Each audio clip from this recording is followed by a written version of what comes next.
और छत्तीसगढ़ में सरकार बदलने के बाद रायपुर में प्रशासन सख्त हो गया है। दूसरे दिन भी अवैध अतिक्रमणों पर कार्रवाई जारी है। जब्बार नाला वीआईपी तिराहे के अलावा शहर के कई इलाकों में अवैध रूप से बनाई गई दुकानों पर बुलडोजर चला। इस दौरान भारी पुलिस बल की मौजूदगी में अवैध निर्माण को तोड़ा गया। सभी जोन में तोड़फोड़ के लिए विशेष दस्ता बनाया गया है। निगम के अधिकारियों का कहना है कि शासन के निर्देश पर यह कार्रवाई हो रही है। लोगों को पहले भी नोटिस दिया गया था, अब सीधे अवैध कब्जों को तोड़ा जा रहा है।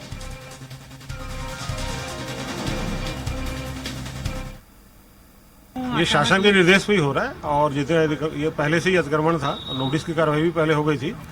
ऊपर से शासन से सब निर्देश आए कि जो भी मुख्य मार्गों में अवैध शासकीय भूमि में सबको हटाना है। इस पर शिकायत पहले भी आई थी, कार्रवाई क्यों नहीं हुई? खैर मैं तो अभी इस जोन में अभी नया आया हूँ, तो इससे पहले कार्रवाई क्यों नहीं हुई इसके बारे में मैं नहीं बता पाऊंगा। अभी निर्देश कलेक्टर से मिले हैं जी, कल मीटिंग में सब निर्देश दिए हैं, उसके तहत कार्रवाई हो रही है। ये कार्रवाई चलती रहेगी आगे? अब ये तो शासन का निर्देश है कि ये जो मुख्य मार्गों में जो भी यातायात को बाधित हो रहा है उस पर कार्रवाई निरंतर होती रहेगी। सरकार बदलते ही पुलिस और जिला प्रशासन एक्शन मोड पर है। अवैध अतिक्रमण पर कार्रवाई का दूसरा दिन है। दूसरे दिन भी शहर के अलग अलग इलाकों पे जो अवैध अतिक्रमण बने हैं, जो अवैध कब्जा है, उसको तोड़ा जा रहा है।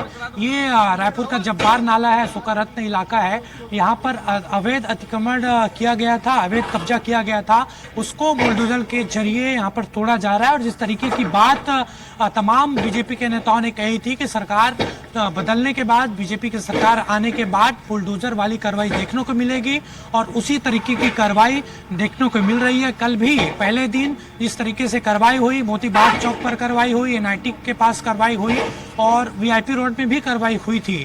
तो ये कार्रवाई अब लगातार चलती रहेगी। कल भी जिला प्रशासन ने तमाम तरह के निर्देश दिए हैं, कलेक्टर और एसएसपी ने भी निर्देश दिए हैं कि अतिक्रमण करने वालों पर सख्ती से कार्रवाई हो, उनको जो अवैध अतिक्रमण है उसको तोड़ा जाए बुलडोजर के जरिए। इसके साथ साथ गुंडा बदमाशों पर भी कार्रवाई करने के स्पष्ट निर्देश दिए गए हैं। तो ये जो कार्रवाई हो रही है वो इसी तरीके से आगे चलती रहेगी। कैमरामैन गणेश निषाद के साथ हेमंत शर्मा, स्वराज एक्सप्रेस, रायपुर। और ज्यादा जानकारी के लिए संवाददाता हेमंत शर्मा हमारे साथ लाइव जुड़ गए हैं रायपुर से। हेमंत, कार्रवाई को लेकर क्या अपडेट? देखिए वर्षा, सरकार बदलते ही बहुत कुछ बदल चुका है और रायपुर में बुलडोजर की एंट्री हो चुकी है। न सिर्फ रायपुर बल्कि बिलासपुर में उसी तरीके से कार्रवाई देखने को मिली। अंबिकापुर से भी खबर आ रही है कि वहां पर भी इसी तरीके से अवैध अतिक्रमणों को हटाया जा रहा है, बुलडोजर चलाया जा रहा है। सबसे ज्यादा कार्रवाई राजधानी रायपुर में हो रही है। कल भी कलेक्टर जो रायपुर के हैं सर्वेश्वर भूरे, उन्होंने भी स्पष्ट तौर पर सभी अधिकारियों को निर्देश दिए हैं, पुलिस अधिकारियों को निर्देश दिए हैं कि जितने अवैध कब्जाधारी हैं उन पर कार्रवाई की जाए। इसके साथ साथ जो गुंडे बदमाश हैं जिनकी फहरिस्त थाने में है, उनके खिलाफ भी अभियान चलाकर उनको गिरफ्तार किया जाए। तो ये तमाम बदलाव सरकार चेंज होने के बाद देखने को मिल रहा है। और जिस तरीके की बात बीजेपी के नेता चुनाव के पहले करते नजर आते थे, अलग अलग सभाओं के माध्यम से, अलग अलग मंचों के माध्यम से, कि जिस तरीके से उत्तर प्रदेश, जिस तरीके से उत्तराखंड, जिस तरीके से मध्य प्रदेश में बुलडोजर अपराधियों पर चलाया गया, उसी तरीके का बुलडोजर यहाँ पर भी चलाया जाएगा और उसी तरीके से कार्रवाई देखने को भी मिल रही है। कल जो शहर के मेन बाजार हैं, गोल बाजार पर भी कार्रवाई हुई। उसके बाद मोती बाग पर अवैध जो चौपाटी है उसको वहां पर हटाया गया। उसको लेकर सियासत भी तेज है। एक तरफ महापौर ने कहा है कि उनको इस कार्रवाई की कोई जानकारी नहीं है और जो जिन लोगों पर कार्रवाई की गई है वो वहां पर व्यवस्थापन के जरिए पहुंचे थे। तो ये उनकी ओर से दावे जरूर किए गए थे, लेकिन स्पष्ट तौर पर निर्देश अधिकारियों को दिए गए हैं। जो निर्वाचित विधायक हैं बृजमोहन अग्रवाल, राजेश बुड़त, इनके द्वारा स्पष्ट तौर पर निर्देश दिया गया है हेमंत, और ऐलान भी किया गया था। कल लगा सकते हैं कि भारतीय जनता पार्टी ने लगातार नजर जो है वो क्षेत्र में बनाई हुई थी कि कहां पर कितना अवैध अतिक्रमण हो रहा है और उसके बाद अगर सरकार आती है तो जल्द से जल्द कार्रवाई भी होगी। देखिए निश्चित तौर पर, और उसी का ये बदलाव दिख भी रहा है।